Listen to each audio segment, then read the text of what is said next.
This bill not only allows for taxpayer-funded bailouts of Wall Street banks, it institutionalizes them. Let me say that again. This bill not only allows for taxpayer-funded bailouts for Wall Street banks, it actually institutionalizes them. We've taken a good look at the Dodd Bill that came out of the Banking Committee on a party line vote, and one thing you can say for sure about it, it provides for an endless taxpayer bailout of Wall Street banks. If you look at it carefully, it will lead to endless taxpayer bailouts of Wall Street banks. So if you listen to this comment by the minority leader of the United States Senate, you wonder if he's read the bill, particularly if he's read the section between pages 110 and 295, which is entitled Orderly Liquidation Authority. Liquidation. Liquidation is the end of the bank, not a bailout that it can continue in business. It describes all the steps that would be taken under the bill to liquidate the bank. The management team is fired.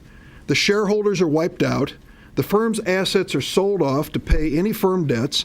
Once the money is gone, the creditors are wiped out. The taxpayers don't pay for any part of this, and at the end of it, the company is gone.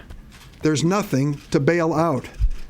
No matter how many times the minority leader says endless bailout, the fact is the clear language of this legislation says just the opposite. In addition to extending this to bigger companies, the legislation extends this same definition all the way through our financing sectors to smaller companies. For example, you're one of the auto dealers in your town that finances the automobiles you buy. If you have more than 4 payments, they're covered under here. It even would cover like a dentist's office or an optometrist. Senator Kyl says that the bill would regulate your dentist or your optometrist or your butcher if you let them pay over time. Once again, not true.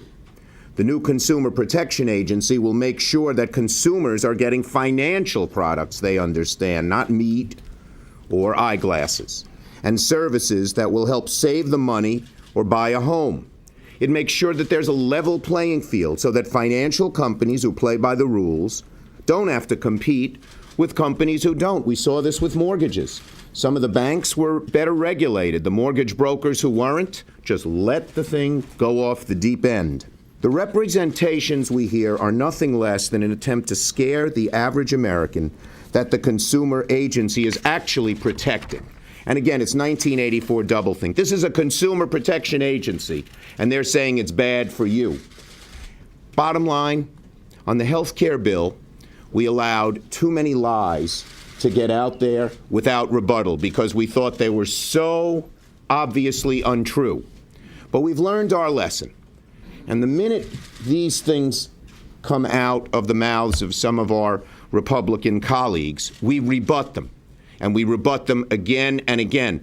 And fortunately, these lies are not taking hold. There's no doubt the financial crisis exposed serious problems, lack of regulation that caused huge harm to my state and the other 49 states.